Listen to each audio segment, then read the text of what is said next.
যখন আমি ফোন তুলতে নিচে যাই তখন একসাথে তারা 4 থেকে 5 জন মিলে আমাকে পেছন থেকে আঘাত করে।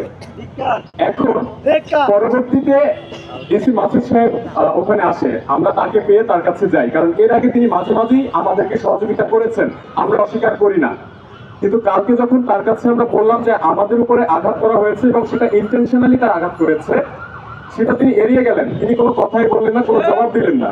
তার সামনে থেকে মানে সে উপস্থিত থাকা অবস্থায় যদি একটা পুলিশ সদস্য আবারও গলা ধাক্কা দিয়ে বের করে দেয়, তাহলে এটা তো পূর্ব পরিকল্পিত ছাড়া কিছু হতে পারে না। 72 ঘন্টা ময়েশ্চার লোক সমৃদ্ধ লিলি বডি ওয়াশ, শিয়া বাটারের গুডনেস স্কিন রিপেয়ার করে রাখে সফট ও গ্লোয়িং। আমরা একটা বাংলায় প্রবাদ আছে যে শেষ ভালো যার সব ভালো তার। আজকে আমরা যেটি দেখলাম যে ডক্টর ইউনূসের এই যে দীর্ঘদিনের যে যাত্রা, এই গণ অভ্যুত্থানের পর যেই বাংলাদেশ হবার কথা ছিল, যেই বাংলাদেশে সাংবাদিকদের বাকস্বাধীনতা থাকার কথা ছিল, যাদের সংবাদ সংগ্রহে কোনো বাধা প্রদান করার কথা ছিল না, সেই ডক্টর ইউনূসের যে পুলিশ, যে হাসিনা পুলিশের মতো ডক্টর ইউনূসের পুলিশ কিন্তু আজকে সাংবাদিকদের উপর আরো ন্যাক্কারজনকভাবে হামলা করেছে।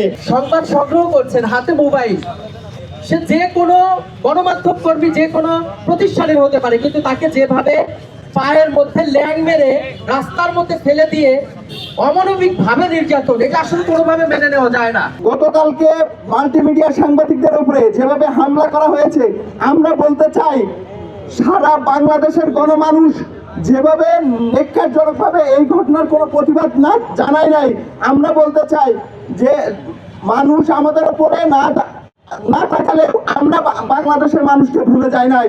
নিজেরা মানে ইচ্ছাকৃতভাবে এই হামলা চালিয়েছে। আমরা মনে করি এই হামলার পিছনে রাষ্ট্রের সরাসরি অংশগ্রহণ আছে। সাংবাদিককে ল্যাং মারা হয়নি, ল্যাং মারা হয়েছে ডক্টর মোহাম্মদ ইউনূসকে, ল্যাং মারা হয়েছে বাংলাদেশের পুলিশ প্রধানকে, এবং ল্যাং মারা হয়েছে বাংলাদেশের চতুর্থ স্তম্ভ গণমাধ্যমকে, অর্থাৎ বাংলাদেশকে ল্যাং মারা হয়েছে। গণমাধ্যম কর্মীদের উপরে এই যে হামলা হয়েছে, কোন রাজনৈতিক দলের পক্ষ থেকে কোন ধরনের বিবৃতি আশা করিনি।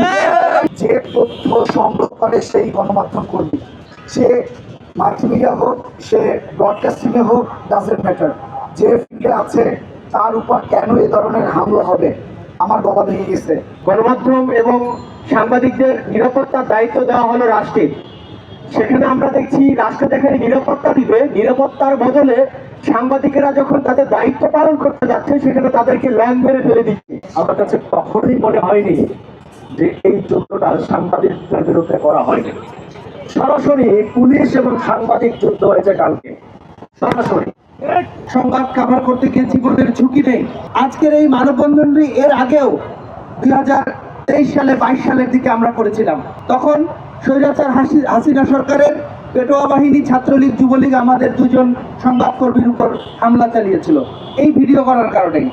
আজকে আমরা সেই দৃশ্যের পুনরাবৃত্তি লক্ষ্য করছি। আপনারা ক্ষমতায় থাকাকালে স্বাধীন গণমাধ্যমে কিভাবে